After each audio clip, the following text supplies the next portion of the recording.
right here we're gonna go over 10 techniques of crocodile. Now I've actually seen all the techniques, so for this right here it won't be too much of a spoiler or anything, or spoil myself, because last I did see of crocodile when he was an impel dog. That's right, he went to the to Marine Fort at the War of the Best when he was doing his thing out there. So that's as far as I am with him. The desert spotter. Now this technique right here, crocodile turns his right hand into a spear, a sand spear basically, and he guides it into the ground. And when it goes into the ground, it goes towards the enemy or to the target. It's like an underground torpedo, and it goes straight forth. And when it goes straight forth, it comes up. I mean, it comes up like a freaking guillotine going backwards, dude. And it literally can split anything in half. It can basically almost split anything in half.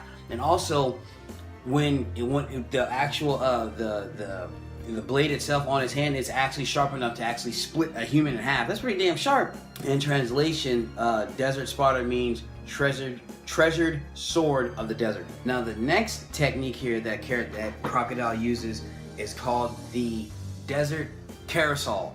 Now this move right here, it actually starts off just like the desert spotter. You know, he gets that blade, that sand blade, he dives into the ground, and it still comes at his opponent like a torpedo, but instead of just a one line, it actually spreads wide in a wide area to create basically a quicksand. He can actually create a quicksand and locate water moving underneath the water, so that he can know exactly where to locate the quicksand, where to place the quicksand for the fight or for the enemy. And if you get caught in the quicksand, of course you're gonna get buried alive, as we see here when Luffy and Crocodile went at it for the first time. Oh yeah, by the way, desert carousel is also known as desert swamp, which literally means desert sunflower. A lot of information, yes. We're not even done yet. Now right here, this other, the third name, you know what? Screw it. The third name technique is called, I hope I don't say this wrong, Bargan, B-A-R-G-A-N. And it's also known as the Crescent Cutlass. And that literally means 3-day moon shaped sand dune. Now this move is like, basically it's like a close combat move, and if he actually hits you with this with his right arm, and he swings it, makes a tail of sand. If he hits you with this bad boy, you know what I mean? If he hits you with it, it will literally dehydrate you of all your liquid in your body, because one of the Suna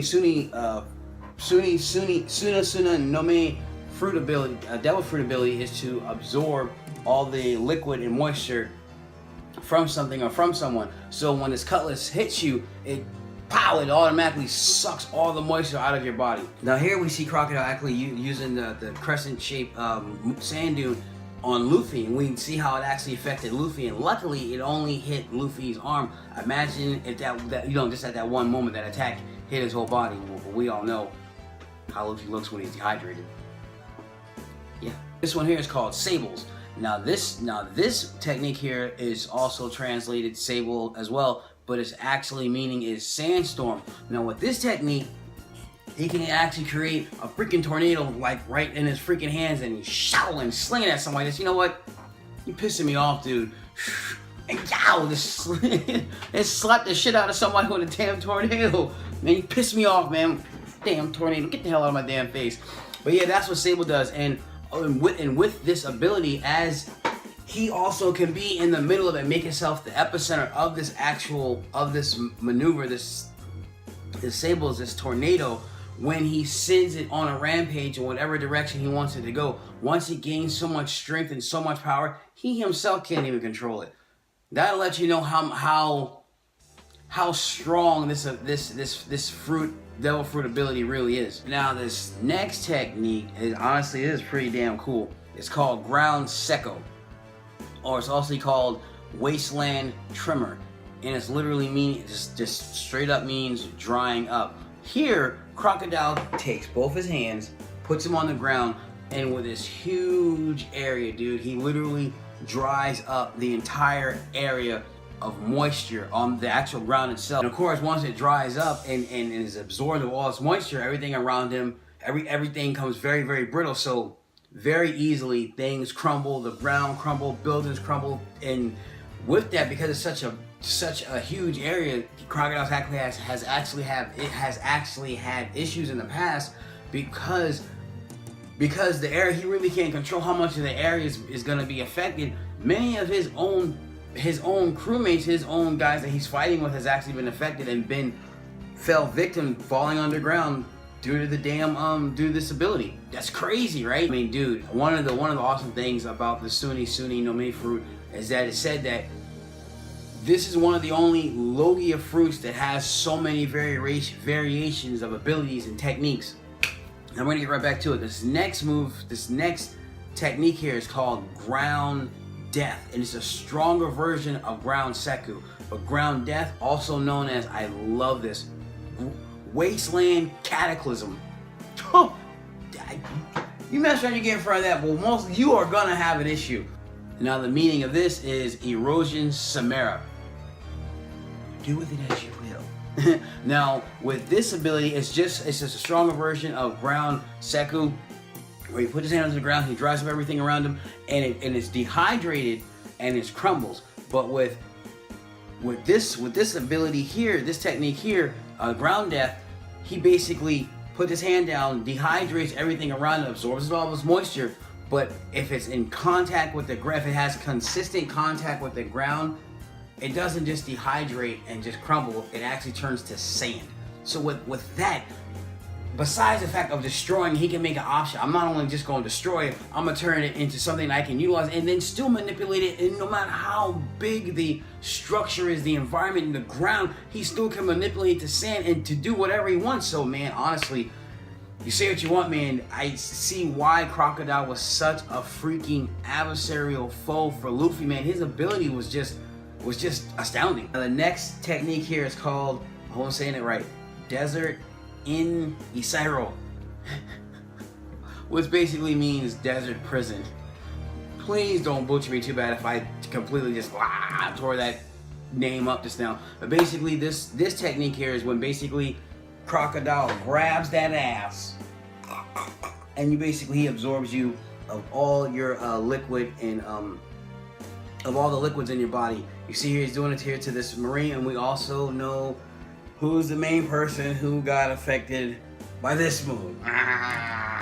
This is a pretty damn death-defying move, if I do say so myself. Alright, we're gonna keep it moving, we're gonna keep it going. Then the next move here is called, it's another variation of Sable's, but it's called Sable's Pasado. Now this one right here, okay, my bad. Sable Pasado, which is also known as Sandstorm's Burden, which is the literal translation for that is Sandstorm Heavy. Sandstorm Burden, Sandstorm Heavy. Makes perfect sense. Now this move right here, he actually takes the tornado. This dude is a trip, this dude is a mess and a half, but this is a specific attack, a specific maneuver where he takes the Sable and he literally launches it at whoever he wants, or the person or object or whatever, and he causes an impactful force behind that actual attack. That's why that was more specific than the other moves that we mentioned here. And it has a very massive, crucial shockwave after effect after it hits. So that anything after it hits it may look like it has somewhat of a subtle hit maybe at first, but right after it does it, kaboom, just like a nuke. It just takes everything out at the same time. Now this next technique, we're almost there, but this next technique is very, very important because it actually encompasses something that Crocodile's only done so many times, and it's very rare. Excuse me. But this next move here is called Desert Laspato.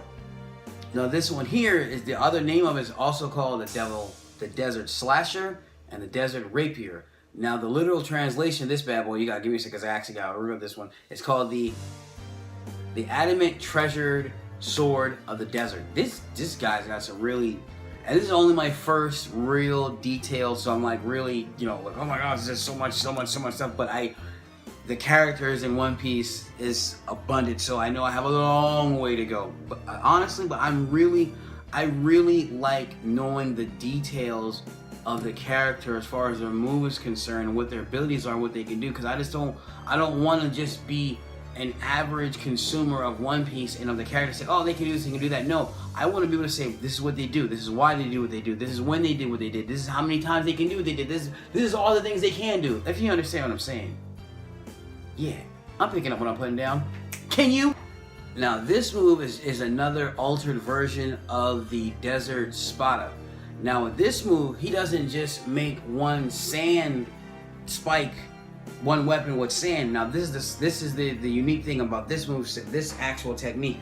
He actually uses four blades instead of one, and he turns it, and they actually have, instead of a point, they actually have like this fan, as you can see, this fan type shape. The fan type shape, and they still can cause the same, they can cause much more damage. And now is the first time that well, so far that I've seen, and I've also read and understand, you know, looking up content and finding some information about it, it's the first time that Crocodile actually made a solid object out of the sand.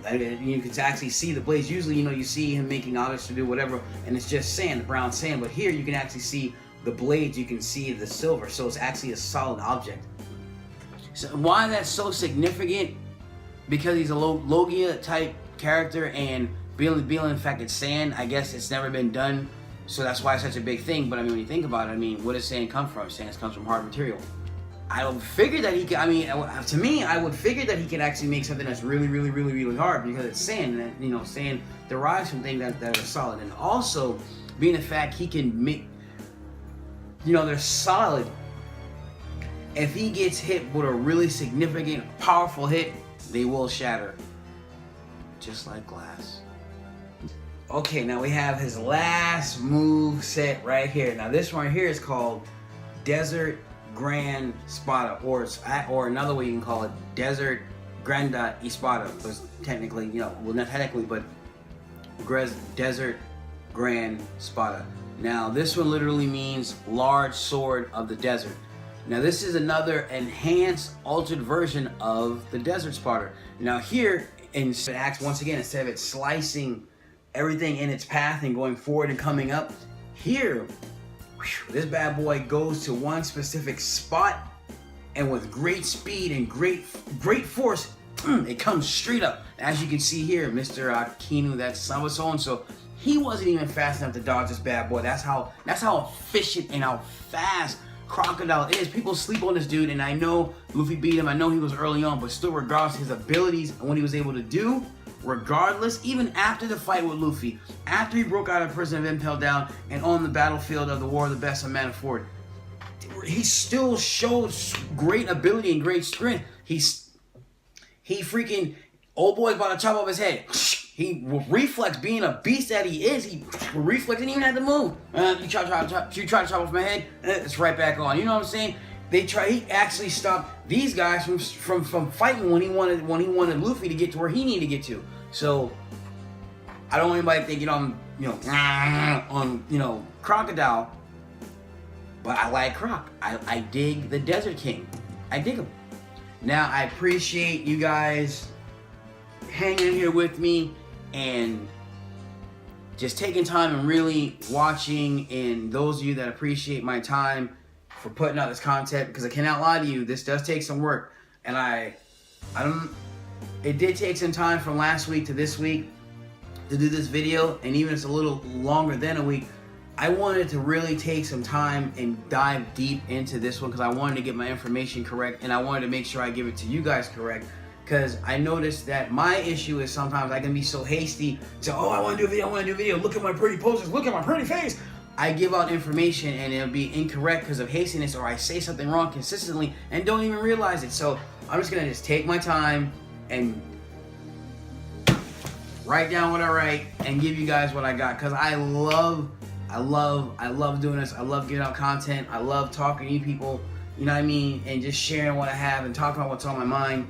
And yeah, so also I just want to give you guys a little plug-in. I also am a streamer. I do online gaming, so if you want to check me out on Twitch, you can look me up, Jamie HK. Come on down here and give me a view, give me a comment, come on to the chat room and just check out, see what we got going on. If you really like what we got going on, hey, give us a like and also subscribe and follow us on the channel. All support goes back to the channel on Twitch and YouTube to make our efforts here go stronger and continue to spread the message of what humankind is. That's right, I said it.